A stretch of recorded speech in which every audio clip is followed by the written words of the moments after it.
నమస్తే, welcome to Telugu రాజ్యం.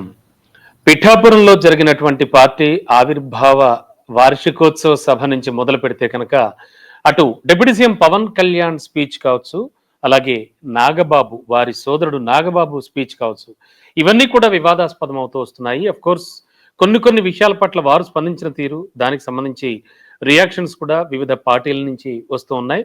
పొలిటికల్గా ఒక రకంగా చెప్పాలంటే ఒక రకమైన సిచ్యువేషన్ తీసుకొచ్చింది ఏపీ మొత్తం మీద.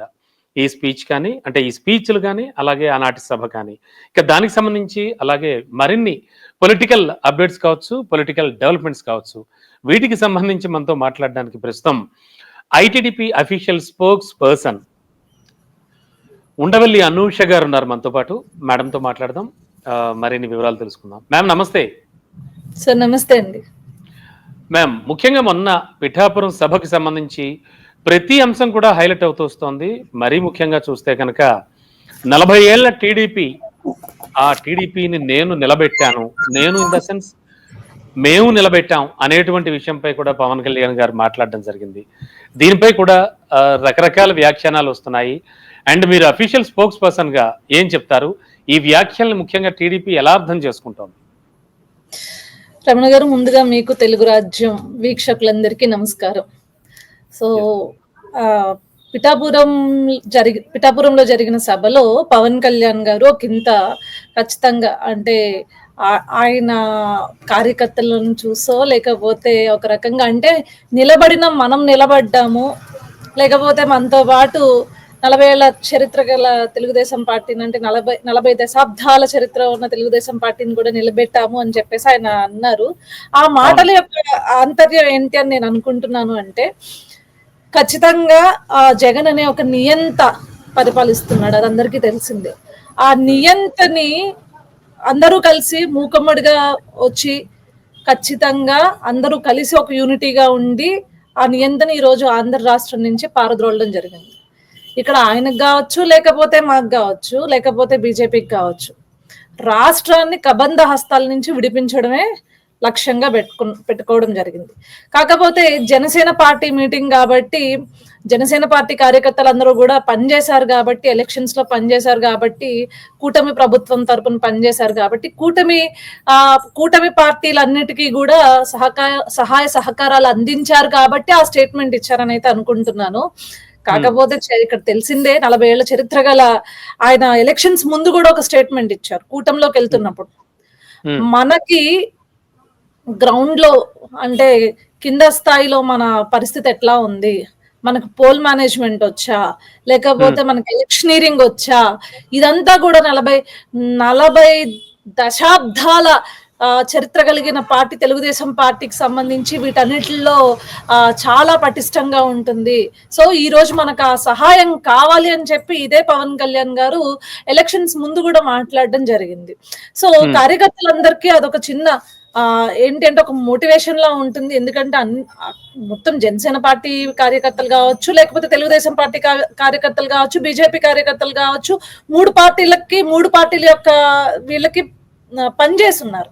సో ఇప్పుడు మేము రేపొద్దున మహానాడు జరిగినా, లేకపోతే మా పార్టీ ఆవిర్భావ దినోత్సవం రోజు జరిగిన జనసేన పార్టీకి మా వల్ల ఎంతో కొంత బెనిఫిట్ అయ్యారని చెప్పి మేము చెప్పుకునే పరిస్థితి ఉంటుంది. సో ఇది ఒకళ్ళు బ్యాక్ ఆఫ్ చేసుకున్నాము అనే విధంగా తప్పించి ఎక్కడా కూడా మా వల్లే గెలిచింది, లేకపోతే మేము ఉండడం వల్లే అయింది, మేము ఉండడం వల్లే ఇన్ని సీట్లు వచ్చాయి అనే విధంగా అయితే నేను అనుకోవట్లేదండి. ఓకే మేడం, ముఖ్యంగా చూస్తే కనుక ఒక్కసారి ఫ్లాష్ బ్యాక్ వెళదామండి.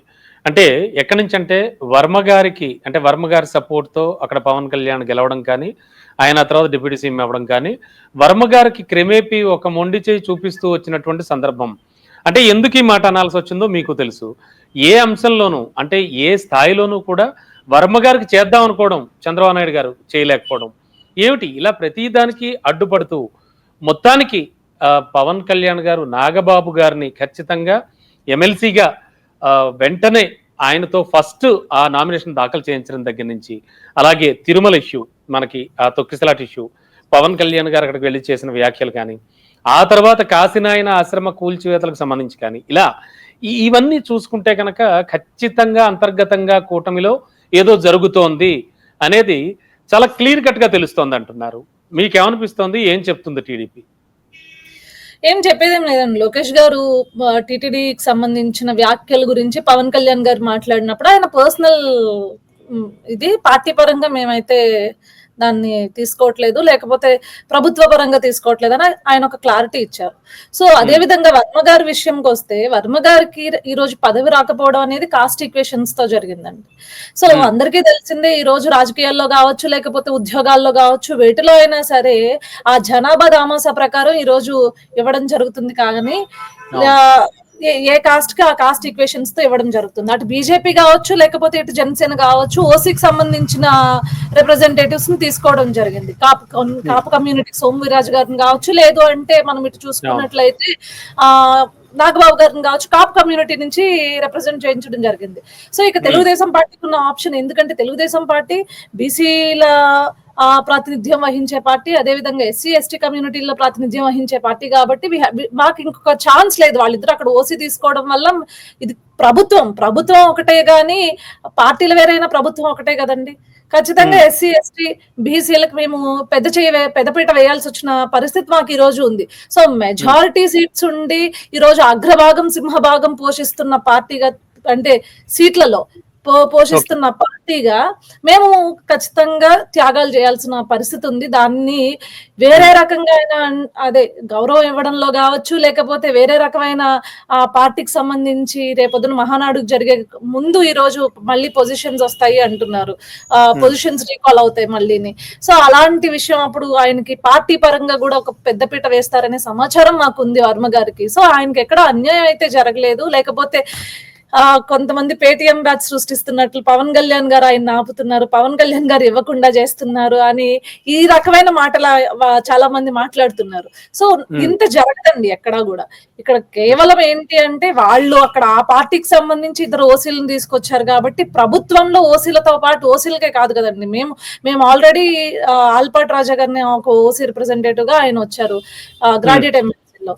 ఇప్పుడు ఖచ్చితంగా మండల్లో ఒక ఎస్సీ ఎస్టీ బీసీ వారికి ఇవ్వాల్సిందే. ఇది అందరికీ తెలిసిన ఫ్యాక్ట్, మాట్లాడుకునే ఫ్యాక్ట్, ప్రాక్టికల్ గా మాట్లాడుకోవాలంటే. సో దాని వల్ల ఆ ఈక్వేషన్స్ వల్ల ఒక ఇంత వర్మ గారికి ఇవ్వకుండా ఉండడం జరిగింది. కానీ వర్మ గారికి కావచ్చు, దేవినేని ఉమా గారికి కావచ్చు, వీళ్ళందరూ. కానీ మేడం గారు, పిఠాపురంలో వర్మ గారు ఆయన కేడారు, అఫ్ కోర్స్ టీడీపీ కేడారు, ఇలా లేదు, చాలా ఫీల్ అవుతోంది. వాళ్ళు అసలు ఏం చేద్దామా అని ఒక డెసిషన్ తీసుకునేటువంటి సిచ్యువేషన్ లో కూడా ఉన్నారని కొన్ని వార్తలు వచ్చాయి. లేదండి, వర్మ గారు వచ్చి ఆల్రెడీ కన్ఫర్మ్ చేశారు. నేను బార్డర్ లో ఉన్న సైనికుడు లాంటి వాడిని చంద్రబాబు నాయుడు గారికి, అదే విధంగా తెలుగుదేశం పార్టీకి అని ఆయన ఒకసారి ఆల్రెడీ కన్ఫర్మేషన్ కూడా చేశారు. ఆయనకు తెలుసు దేని వల్ల ఇది ఈ రోజు ఇలా జరిగిందనే విషయం కూడా ఆయనకు తెలుసు. అదే విధంగా వర్మ గారు చేసిన త్యాగాన్ని ఖచ్చితంగా తెలుగుదేశం పార్టీ గుర్తుపెట్టుకుంటుందండి.